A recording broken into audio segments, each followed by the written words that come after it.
Bienvenue dans l'exposition L'Art de transmettre, la collection Antoine Béal qui se tient du 15 novembre 2025 au 29 mars 2026 au Musée des Beaux-Arts d'Orléans. Alors cette exposition fait complètement entrer dans l'univers, dans la collection d'Antoine Béal, juge administratif qui a décidé il y a une vingtaine d'années qu'il allait lier son nom, sa collection, son temps, sa passion à sa collection et au musée, puisqu'une grande partie des tableaux était dès le départ destiné à rejoindre les collections publiques. Alors d'une manière très originale, puisque Antoine Béal donne sous réserve d'usufruit, c'est-à-dire qu'il conserve la jouissance des tableaux qu'il donne, c'est-à-dire qu'il les garde sur ses murs, et il vit entouré de tableaux, une figure généreuse, une figure de l'ombre aussi, puisque le grand public ne le connaît pas, en dépit des nombreux tableaux qu'il a donnés. Il rejoint cette grande famille des collectionneurs donateurs qui, depuis la naissance des musées, font vivre les musées, sont aussi l'âme des musées. Les tableaux, une fois réunis sur des murs, accrochés sur des murs, perdent souvent cette identité, et pourtant l'âme suit, c'est-à-dire l'âme de personnes qui ont décidé de donner ces œuvres à tous, à cette idée merveilleuse que sont les musées, de partage de collections, et qui ont associé leur nom depuis toujours à cette idée des musées. Antoine Béal fait partie de cette race de collectionneurs, de ceux qui ont voulu partager, qui ont voulu que des œuvres qu'il a aimées, qu'il a choisies patiemment, qu'il a étudiées, puissent à terme rejoindre les collections des musées. Pour la première fois, nous découvrons cette collection qui est connue des collectionneurs, qui est connue des conservateurs, des historiens de l'art, des étudiants. Il a évidemment toujours laissé sa porte ouverte pour que la collection soit connue, soit étudiée, soit disponible, serve la recherche, point très important. Mais le grand public, évidemment, n'a jamais vu les œuvres. Et là, nous entrons dans l'univers d'Antoine Béal, dans cet univers de l'ombre, ces coulisses, cette antichambre des musées, pour découvrir la collection, mais aussi tous ces mécanismes d'acquisition, comment on choisit, comment on achète, comment parfois on revend, comment on donne surtout, et comment on s'entoure, et comment on partage dans cet art de transmettre.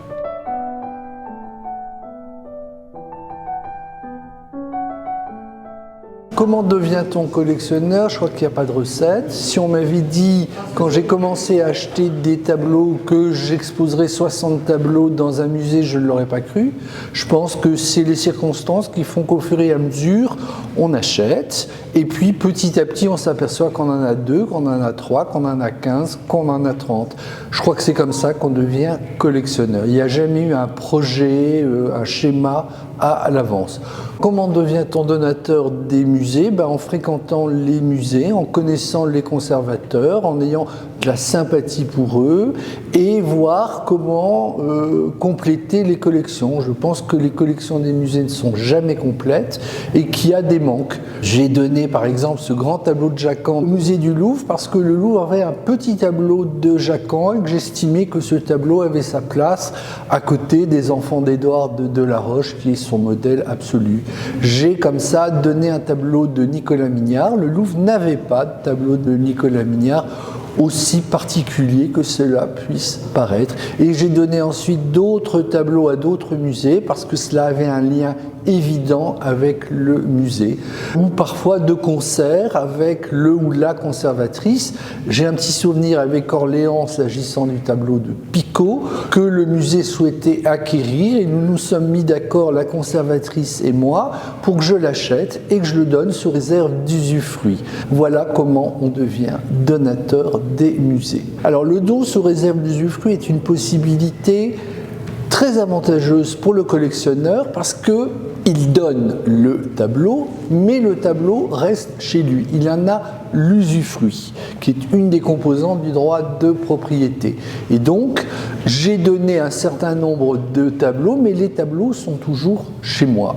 Ça m'est arrivé de renoncer à l'usufruit pour des questions de place, mais pour l'instant, une vingtaine de tableaux qui se trouvent dans l'exposition ne m'appartiennent plus. Ils appartiennent à des musées et je n'en ai que l'usufruit. Je suis l'usufruitier d'une partie de ma collection. Enfin, dernier détail, pratique, cette donation sous réserve d'usufruit ouvre droit à des avantages fiscaux moindres que le don en pleine propriété, mais qui ne sont pas négligeables. Alors, j'ai beaucoup pratiqué la visite dans les musées. Je l'ai beaucoup pratiqué d'abord avec mes parents. J'ai le souvenir d'être allé au Louvre. Je devais être gamin. J'ai le souvenir d'être allé dans plusieurs musées du nord de la France. J'ai le souvenir d'être allé au musée d'Amiens. J'ai même le souvenir d'avoir vu un tableau dont Olivia m'a dit qu'il n'existait pas. Alors vous voyez comme quoi les souvenirs sont parfois trompeurs. J'ai le souvenir d'avoir vu l'exposition Ingres à l'Orangerie. Et en y réfléchissant, je ne suis pas sûr d'y être allé. Donc on a l'impression d'avoir vu des choses, mais finalement, est-ce qu'on les a vraiment vues? L'essentiel, c'est qu'on pense qu'on les a vues. Je ne suis en aucun cas quelqu'un qui fait des études d'histoire de l'art. Je fais des études de droit, des études d'histoire. L'histoire de l'art est un hobby. Je me suis pris au jeu. J'ai beaucoup fréquenté les musées, beaucoup fréquenté les expositions. Et comme il est dit dans le catalogue, j'ai eu la chance de profiter de ce mouvement extraordinaire où le Grand Palais faisait des expositions vraiment prestigieuses autour d'artistes que je ne connaissais mal et que j'ai découvert plusieurs exemples. L'exposition sur Soliman le Magnifique au Grand Palais m'a donné le goût pour la céramique islamique d'Iznik, qu'on voit au début de l'exposition. J'ai vu l'exposition Subléras au Luxembourg. Je ne savais même pas qui était Subléras. Et j'ai eu une espèce de coup de fou. J'ai toujours voulu avoir un tableau de Subléras. J'ai fini par en acquérir un. Voilà, donc c'est au fur et à mesure de mes découvertes dans les musées, dans les expositions. Alors évidemment, j'ai vu l'exposition Voué, j'ai pas de Voué, mais ça c'est pour des raisons que tout le monde comprendra.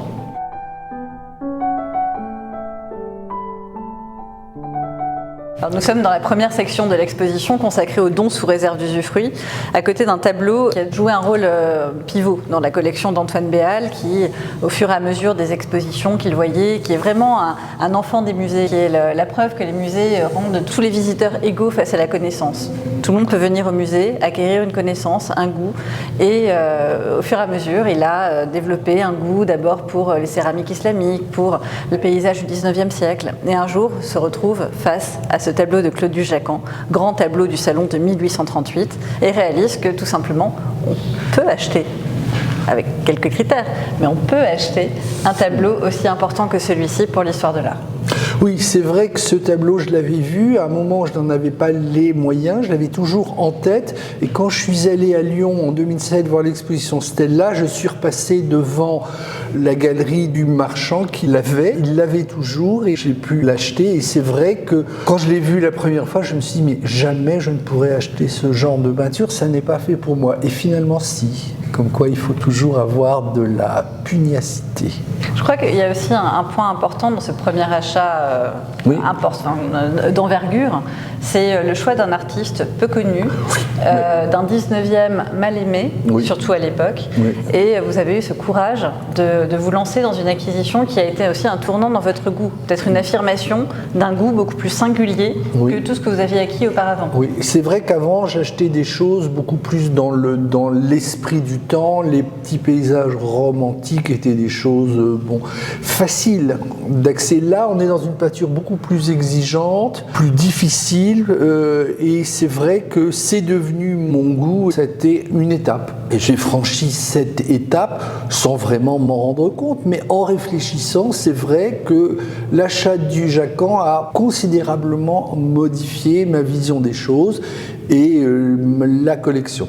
C'est comme ça que de 17e-iste, vous êtes devenu 19e-iste. C'est comme ça que je suis devenu parallèlement 17e-iste et 19e-iste. Alors, ce tableau représente un détail de l'histoire de la maison de Foix qui régnait dans les Pyrénées au XVe siècle. C'est d'après les chroniques de Froissart.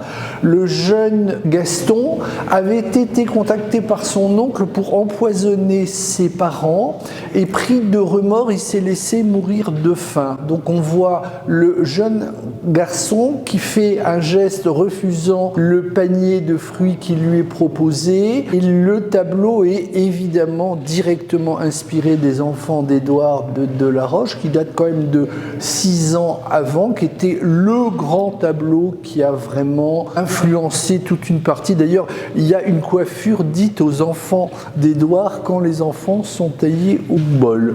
Et donc, on voit une merveilleuse nature morte. Il y a 3 grandes natures mortes de fruits, la carafe de vin, le prie-dieu, les différentes textures de tissu, le velours orange, le velours bleu, bleu pâle, tout ça est merveilleusement bien décrit par Jacquan. Et je crois que c'est l'un des grands chefs-d'œuvre de Jacquan, qui est un peintre malheureusement pas assez connu. Il est défendu par un de ses arrière-petits-neveux qui milite fortement pour la réhabilitation de Jacquan. Et personnellement, vous en verrez d'autres dans l'exposition. Je trouve que Jacquan mériterait une exposition parce que c'est un peintre qui a sa place dans l'histoire du goût au XIXe siècle. En tout cas, c'est un des grands peintres de la période romantique. Ce tableau le montre et on retrouve tous les ingrédients que le public pouvait rechercher dans les années 1830. Ce goût du détail pittoresque qui va passer par la traduction exacte de textiles qu'on n'a pas nécessairement l'habitude de voir, par les mœurs. Ça, c'est une notion vraiment très importante, de retrouver exactement les mœurs du temps et avoir le sentiment d'assister à une scène d'histoire par la lorgnette de l'histoire. Pas la grande histoire, mais la petite histoire. On est dans une transposition de toute la saveur qu'on peut avoir à aller voir du drame romantique à la Comédie Française ou à la Porte Saint-Martin.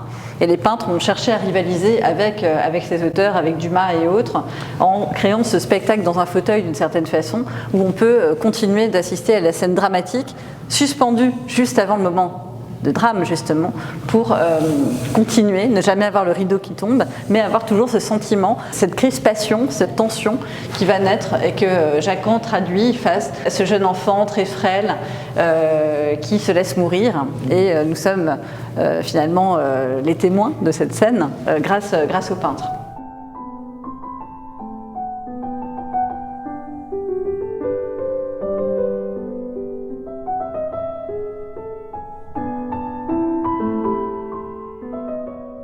En formant son regard dans les musées, dans les expositions, Antoine Béal a bénéficié aussi d'une période extraordinaire, qui est celle de toutes les grandes expositions de Pierre Rosenberg, des recherches de Thuillier, de Schnapper, qui ont remis vraiment sur le devant de la scène le XVIIe siècle, alors le XVIIe siècle français notamment.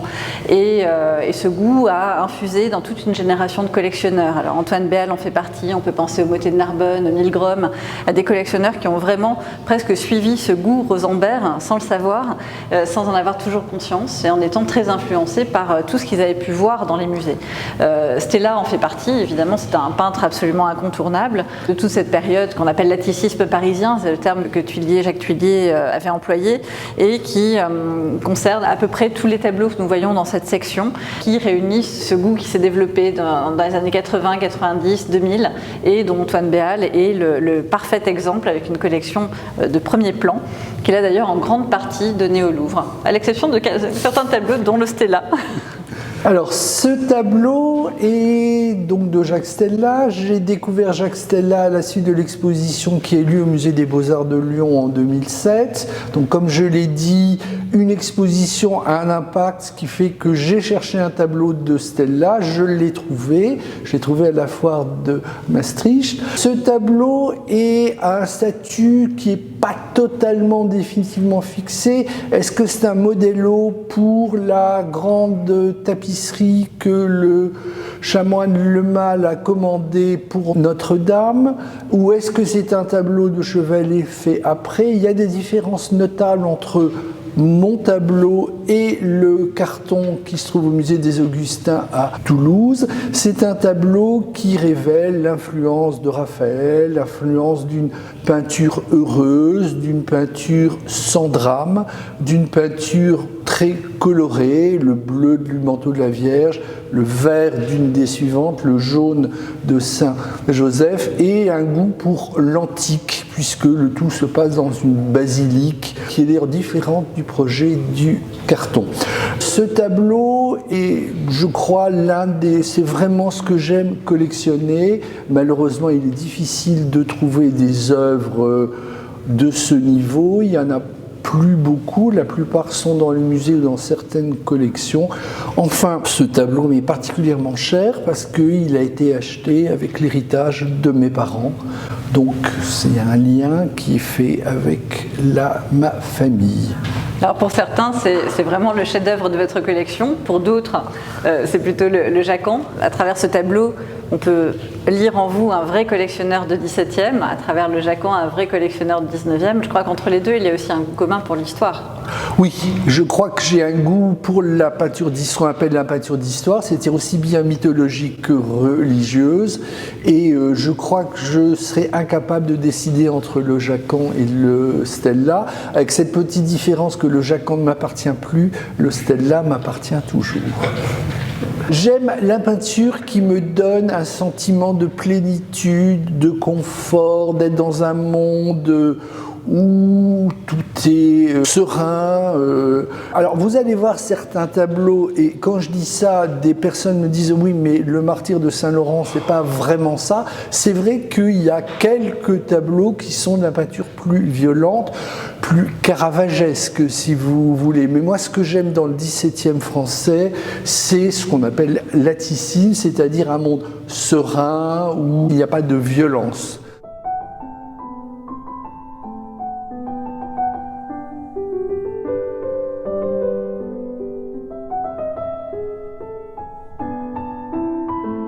Alors, ce tableau est un grand tableau d'un peintre flamand qui s'appelle Jacques Delange, qu'on connaît à travers quelques rares tableaux qui sont réapparus dans le commerce de l'art. C'est un tableau que j'ai acheté à Drouot. En fait, deux tableaux étaient en vente, un Christ aux outrages et celui-là. C'est le Christ aux outrages qui m'intéressait, je ne l'ai pas eu. Celui-là est passé après, je l'ai eu et je suis très content de l'avoir acheté. J'ai toujours voulu avoir un grand tableau rubénien. J'ai toujours aimé la peinture flamande 17e dans sa composante peinture d'histoire, pas du tout les bouquets de fleurs ou les scènes à la Bruegel.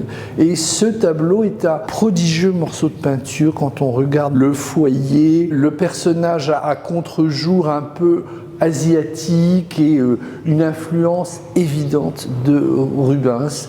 Et je trouve que ce tableau, même s'il est violent, même s'il est en contradiction avec ce que je vous ai dit, il y a un goût pour la peinture. Je veux dire, c'est vraiment un tableau de peintre. Et puis ce tableau violent, mine de rien, vous plaît aussi, parce qu'il n'a pas l'air si malheureux sur son grill. C'est un tableau que vous voyez tous les jours d'ailleurs, qui est bien placé dans votre appartement. Oui. Tout l'accrochage de votre collection dénote aussi vos goûts. On ne l'a pas restitué dans l'exposition exactement, mais on comprend en entrant dans votre salon quels sont les tableaux que vous préférez, qui sont une forme de télé aussi pour vous, qui remplace la télé. Voilà, les tableaux ont une place qui est très hiérarchisée et parfois il y a des déclassements. Quand j'en achète un qui me plaît plus, c'est bien un tableau est dans un endroit où on le voit moins bien.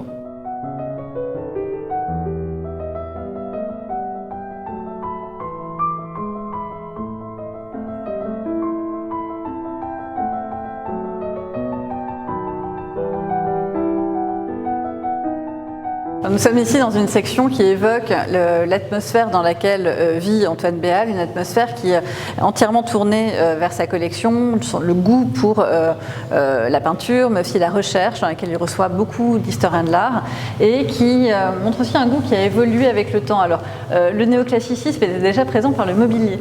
Vous aviez choisi de meubler votre appartement en style néoclassique. Oui, j'ai pas beaucoup d'appétence pour le rococo. Enfin, je n'ai plus aucune appétence pour le rococo et je me voyais mal être meublé ni en mobilier contemporain ni en mobilier 18e, d'où ce goût pour l'Empire. J'ai acheté pas mal de mobilier Empire, je n'en achète plus parce que je n'ai plus de place et j'ai un goût aussi pour les pendules. Donc Olivia Voisin a voulu, pour essayer de recréer l'atmosphère de mon appartement, m'emprunter 2 meubles, c'est une paire de meubles d'appui sur lequel on a placé 2 pendules. Et dans cette salle sont exposés un certain nombre de tableaux néoclassique. J'ai un goût très prononcé pour le néoclassicisme, c'est-à-dire ce qui commence à peu près vers 1770-1775 pour se terminer aux premières années de l'Empire. Il y a par exemple ce tableau de Lagrenet, Louis Lagrenet dit l'aîné, où on est en plein néoclassicisme, mais également les œuvres de Brenet qui sont juste à côté, un tableau de jeunesse de Fabre et des tableaux de Gauffier qui sont aussi dans cette veine du néoclassicisme. Alors je dirais que tous ces tableaux ont en commun de renvoyer à votre cercle amical, le cercle de sociabilité. Est-ce que vous auriez acheté des tableaux de Brenet si vous n'aviez pas connu Marie Fournier ? Non, c'est vrai que Brenet, alors j'ai des liens avec Brenet qui sont un peu particuliers parce que j'avais acheté un tableau anonyme que Marianne Roland-Michel, la Galerie Cailleux, attribuait à Brenet. Quand j'avais regardé un peu Brenet, je me suis dit c'était dans les années 70 et je me dis ça fonctionnait absolument pas. Donc j'avais toujours gardé Brenet dans un coin de ma tête et quand le Artena de Marie Fournier est sorti, c'est vrai que je me suis dit tiens, Brenet c'est un peintre intéressant. J'ai acheté un premier tableau de Brenet qui est donc La mort de Virginie, qui est un ricordo du grand tableau qui est à Nantes. Et surtout, c'est un de mes derniers grands coups de foudre, ce tableau qui s'appelle La courtoisie du chevalier Bayard, que j'ai vu à l'exposition de Douai. Et j'ai su que la propriétaire du tableau voulait le revendre. Donc je l'ai acheté. Et ce tableau, La courtoisie de Bayard, est un tableau extraordinaire, très en avance, puisqu'il est totalement troubadour, alors qu'il a été peint au début des années 1780. Donc très, très en avance. Et ce tableau est un merveilleux tableau dans un très beau cadre Louis XVI, ce qui ne gâte rien.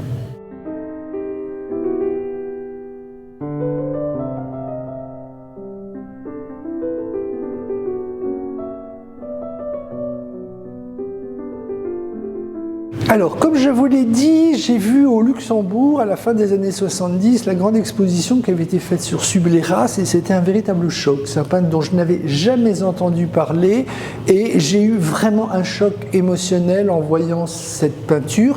J'ai toujours voulu acheter un tableau de Subléras.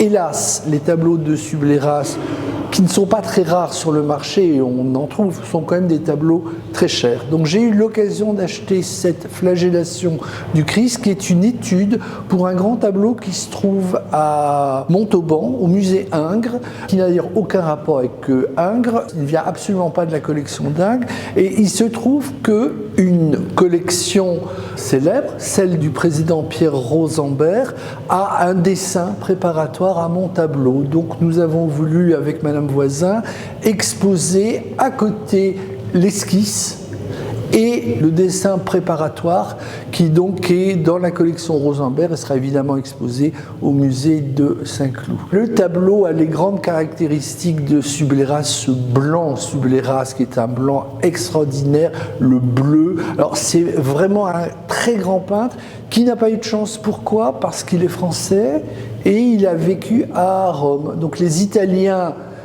le reconnaissent plus ou moins. Les offices ont acheté récemment un sublime tableau à la Tefaf, mais les Français, il aurait vécu à Paris, je pense qu'on en parlerait beaucoup plus. Et j'espère un jour qu'il y aura une seconde exposition Subléras, parce que depuis l'exposition du Luxembourg, on a redécouvert pas mal de choses. Ce tableau était d'ailleurs présent à l'exposition du Luxembourg.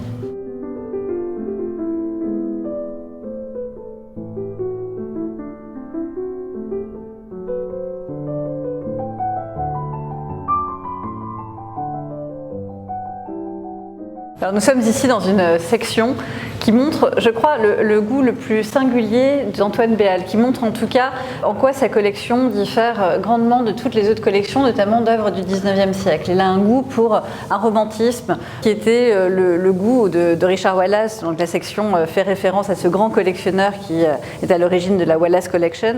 Et on retrouve des artistes qui sont finalement ceux que l'on ne voit pas réellement dans les musées, ou en tout cas plus dans les réserves de musées que dans les salles.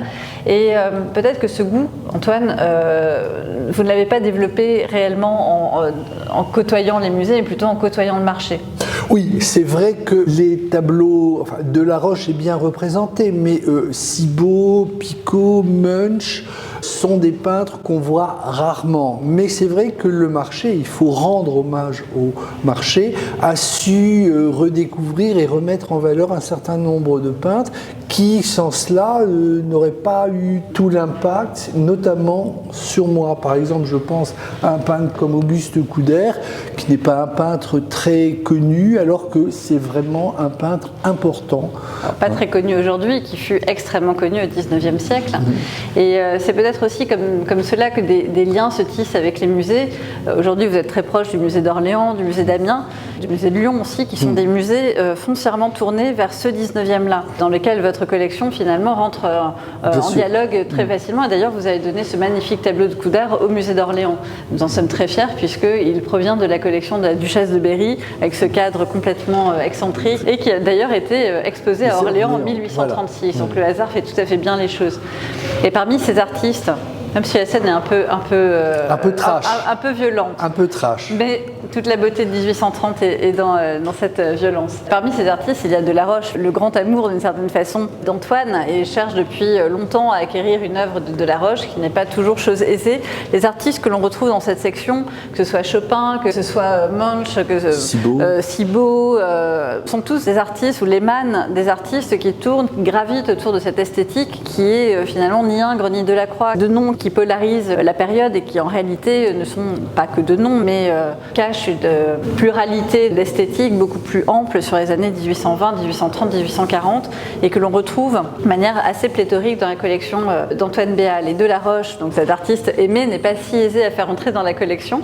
Et il faut imaginer la joie du collectionneur qui en voit enfin passer un en vente et contacte les deux musées qui pourraient être intéressés, Orléans, puisque nous avions le pendant du tableau, Versailles, puisque le tableau était préparatoire à un décor pour Versailles, et entendre que le musée veut l'acheter. Et comme Antoine Béal laisse toujours la priorité au musée, il faut imaginer le cœur brisé du collectionneur qui ne peut pas acquérir l'œuvre. Mais la joie, peut-être, vous allez nous la raconter, oui, de le voir dans un musée.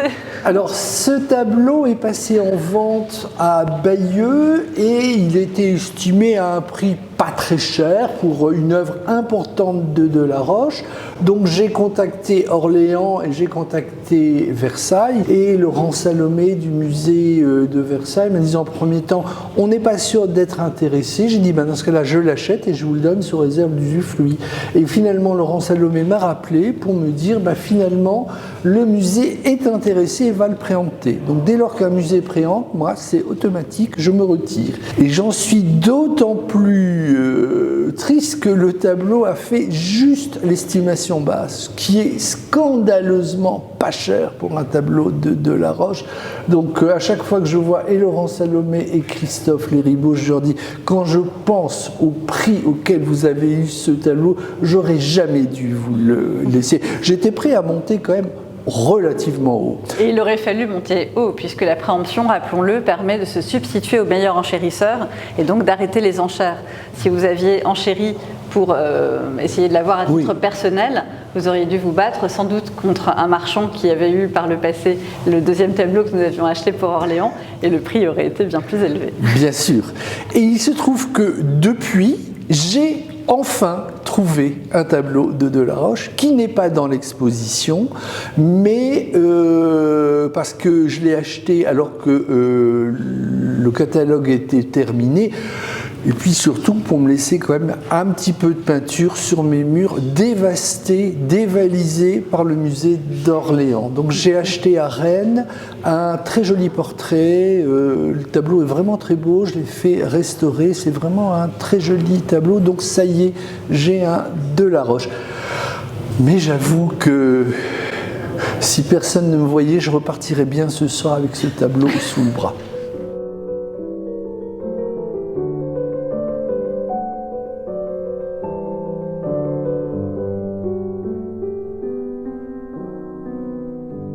Les tableaux des années 1820 et 1830 sont très présents sur le marché de l'art, mais les grands tableaux importants ayant figuré au salon restent malgré tout de grande rareté. Quand ce tableau est passé en vente en 2016 à Villefranche-sur-Saône, évidemment, c'était pour le petit monde du 19e siècle un moment important, puisque Munch est un artiste, un élève de Girodet très important pour sa période. Le tableau lui-même avait figuré au salon de 1822, avec une scène rare finalement dans l'iconographie, mais qui correspond au moment où on redécouvre le début du Moyen-Âge.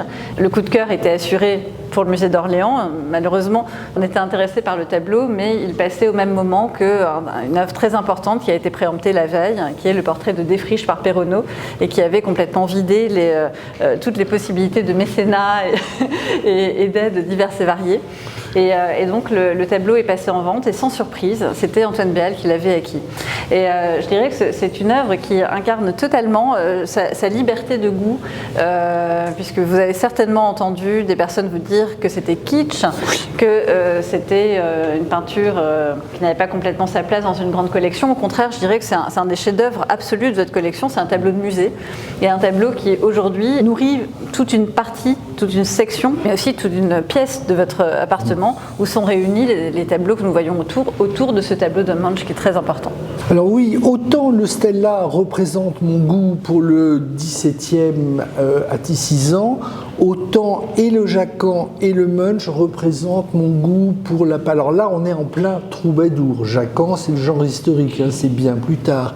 Et là, on est vraiment dans une peinture beaucoup plus douce, hein, avec des couleurs, ce vert amande, ce bleu de la robe, et un décor. Alors, ce qui est amusant, c'est que ça représente les parents de Clovis, alors que le tableau de Couder dont on vous a parlé peu de temps avant représente le petit-fils de Clovis. Donc nous sommes en pleine période mérovingienne. Ça n'a pas interdit à l'artiste de faire ça dans un décor typiquement roman, hein, on réinterprète l'histoire comme on en a envie.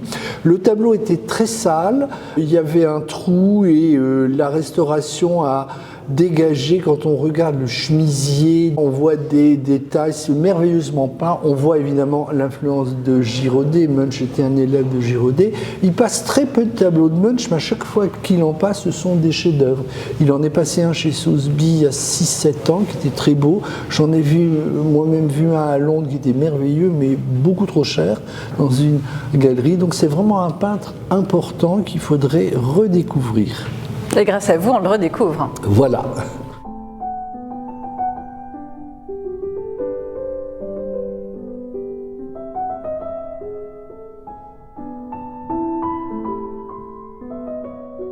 Alors, nous sommes ici dans une section clé de l'exposition, avec derrière moi un tableau qui est sans doute le plus important de la collection d'Antoine Béal.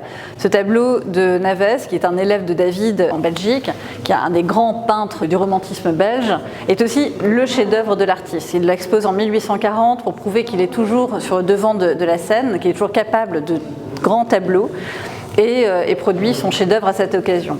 Lorsque ce tableau sort sur le marché en novembre 2015, il faut imaginer la surprise, la stupeur de voir tous les visiteurs de la foire Paris Tableau, le soir de l'inauguration, face à cette œuvre qui était très clairement pour un musée, qui était à un certain prix et que nous voulions tous.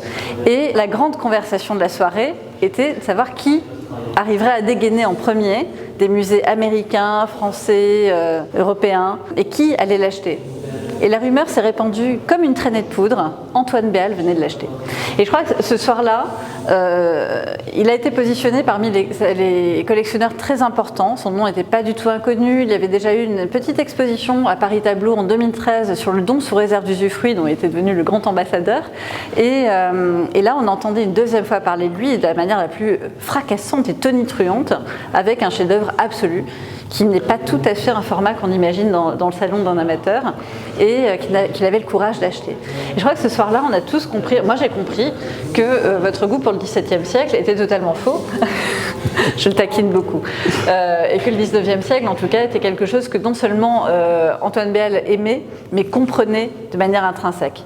Il ne s'agissait pas simplement d'acheter de beaux tableaux, de croiser des opportunités, mais bien de vivre avec une certaine peinture du 19e siècle. Nous sommes là dans une section qui montre ce 19e qu'on pourrait penser marginal quand on pense au 19e siècle, on pense à l'impressionnisme, beaucoup moins aux écoles belges. Et Antoine Béal a réuni des noms qui appartiennent à ce romantisme qui fait suite à ce que nous avons vu dans la salle précédente, des artistes souvent peu connus mais qui l'ont été en leur temps, d'un romantisme un peu plus sage, mais un romantisme extrêmement pittoresque. Et les deux tableaux de Van Bree dans cette salle montrent ce goût pour un romantisme qui était celui du salon, qui était celui que les amateurs aimaient dans les années 1830, qui était le romantisme que d'ailleurs Richard Wallace a voulu réunir. Absolument. Et puis Hayez, naturellement, Hayez, le grand romantique italien, qu'il est impossible d'acquérir car l'Italie bloque tous les tableaux en Italie. Il y a une vraie protection de cet artiste pour éviter que les chefs-d'œuvre quittent le pays. Beaucoup de musées, le musée d'Orléans le premier, cherchent à acquérir des tableaux et Antoine Béal, une fois de plus, a doublé tout le monde en trouvant un tableau, en négociant très bien à la TEFAF et aujourd'hui il est un des rares collectionneurs à avoir un tableau de Hayez en dehors de l'Italie.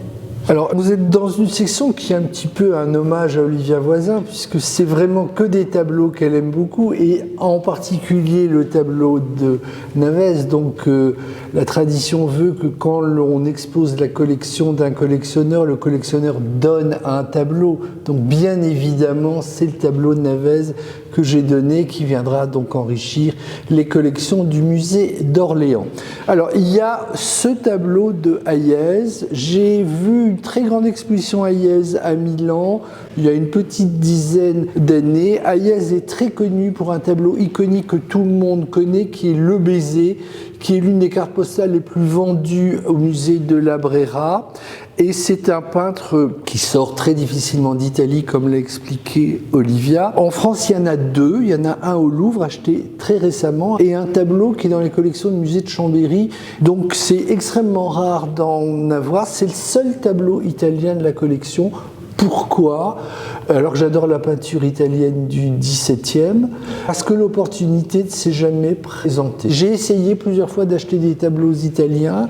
Mes amis les Motten Narbonne, par exemple, ont beaucoup de tableaux italiens. La collection est à peu près moitié française, moitié italienne. Mon ami Monsieur Fieux a beaucoup de tableaux italiens. Moi, je n'en ai qu'un, et un tableau totalement atypique, puisqu'un tableau du XIXe.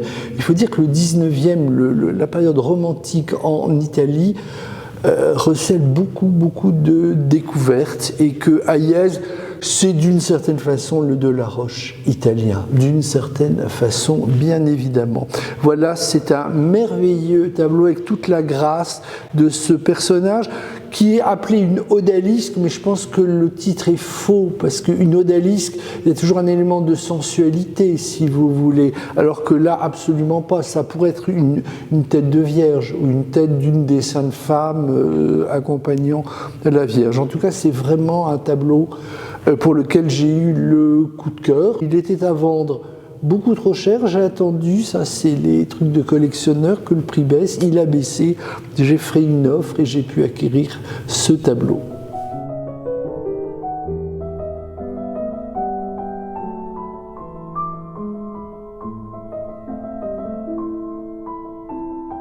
Alors, le goût pour l'Italie, qui marque encore très profondément la collection, découle peut-être aussi de la première collection que vous avez eue, que vous avez revendue d'esquisses de paysages, Absolument. mais en étant aujourd'hui beaucoup plus recentré sur la notion d'histoire.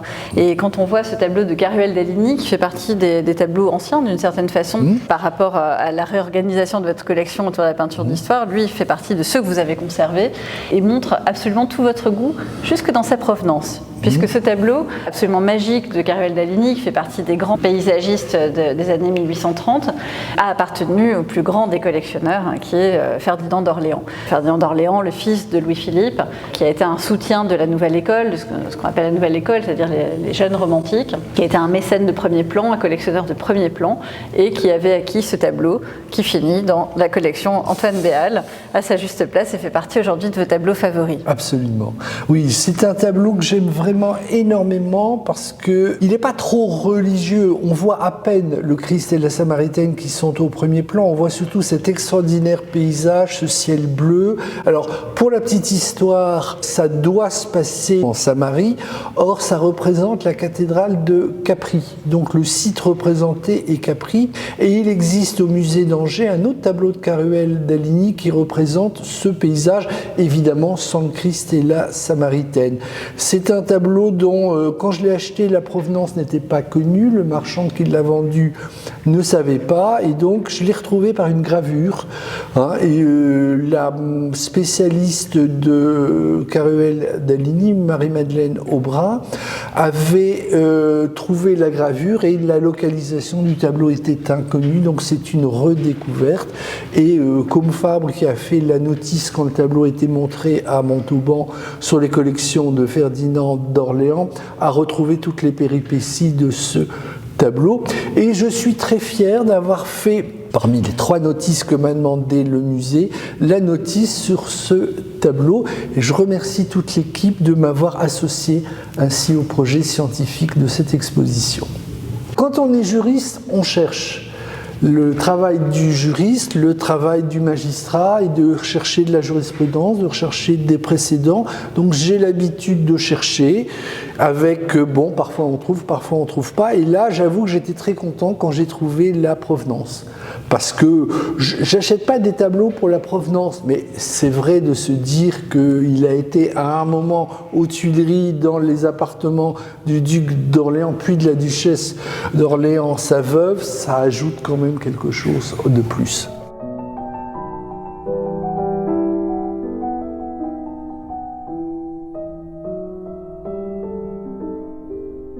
On tourne autour de la notion depuis le début de la visite et dans tout le parcours. L'histoire est un point très important pour Antoine Béal. La peinture d'histoire, mais aussi l'histoire elle-même. C'est un amateur d'histoire, un passionné même d'histoire, de toutes les histoires. L'histoire du train, l'histoire de l'humanité, l'histoire de l'architecture, l'histoire de l'art. Il a multiplié les collections, avant la collection d'art, en découpant des informations et en les classant. L'histoire fait intégralement partie de son goût, de son identité, et tout cela rebondit évidemment sur les sujets, au-delà du genre de la peinture d'histoire, le sujet historique est au cœur de son goût. Donc cette dernière section explore justement certaines œuvres qui ont touché son cœur, avant tout aussi pour le sujet. Alors Turpin de Crissey, grand peintre d'histoire des années 1810-1820, était un idéal pour lui. Il a longtemps cherché un tableau de Turpin de Crissey. Alors, il ne s'agit pas uniquement d'ailleurs de trouver un tableau de Turpin de Crissey, il faut un tableau qui vous plaise. Bien sûr. Heureusement, le critère du goût, on en a peu parlé, mais est évidemment essentiel. Il faut arriver de trouver des tableaux d'artistes que vous aimiez, mais de ne pas les... Qui ne correspondent pas à ce que je recherche. Et d'ailleurs, dans l'exposition, il y en a certains. Des tableaux que vous n'avez pas acquis, voilà, parce qu'ils n'étaient pas exactement... De peintres que je cherche, mais qui ne correspondent pas à ce que je recherche. Oui. Alors oui, j'ai vu à Angers l'exposition sur Turpin de Crissey, qui est un peintre majeur, selon moi.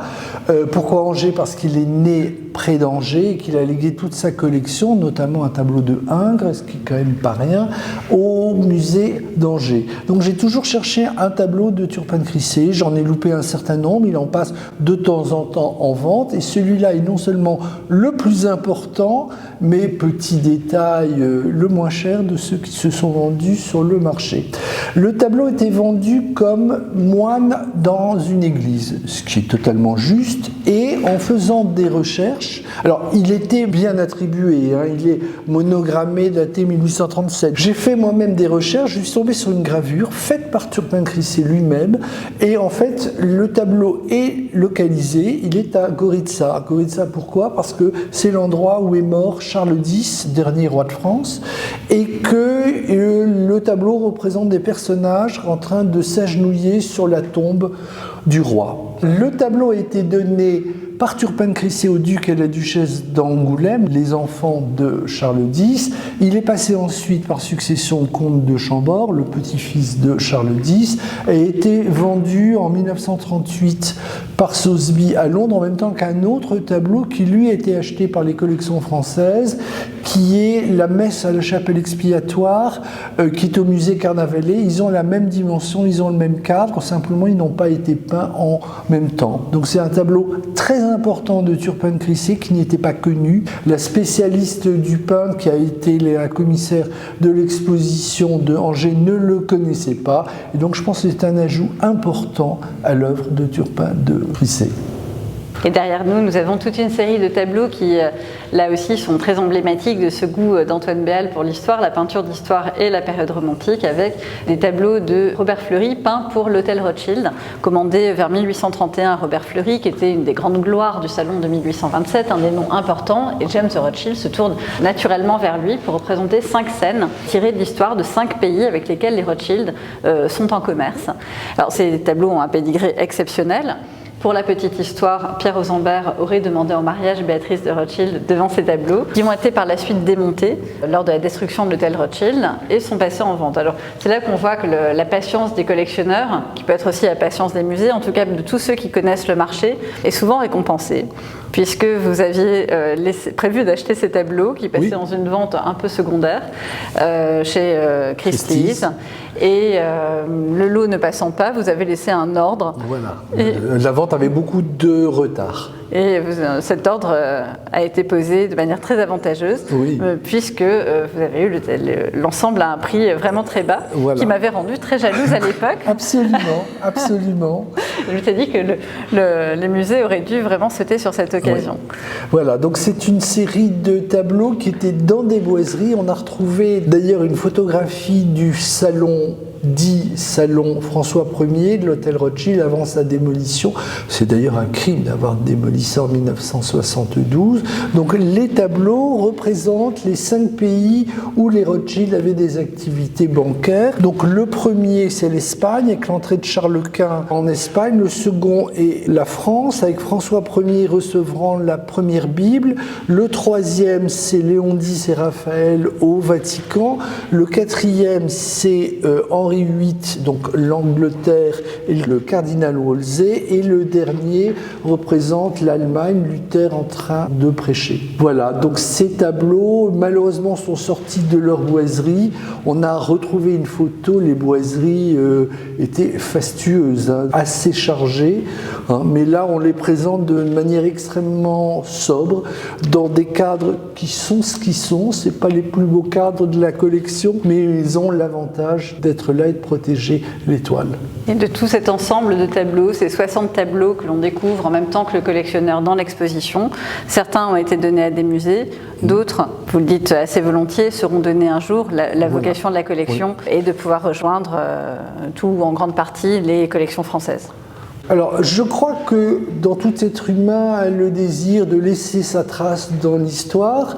Je sais que ma trace comme juriste, comme magistrat et comme enseignant se perdra très vite, parce que le droit se renouvelle très vite, mais j'espère que ma trace dans l'histoire des musées restera par les dons que j'ai faits et par les très modestes recherches que j'ai essayé de faire sur mes tableaux.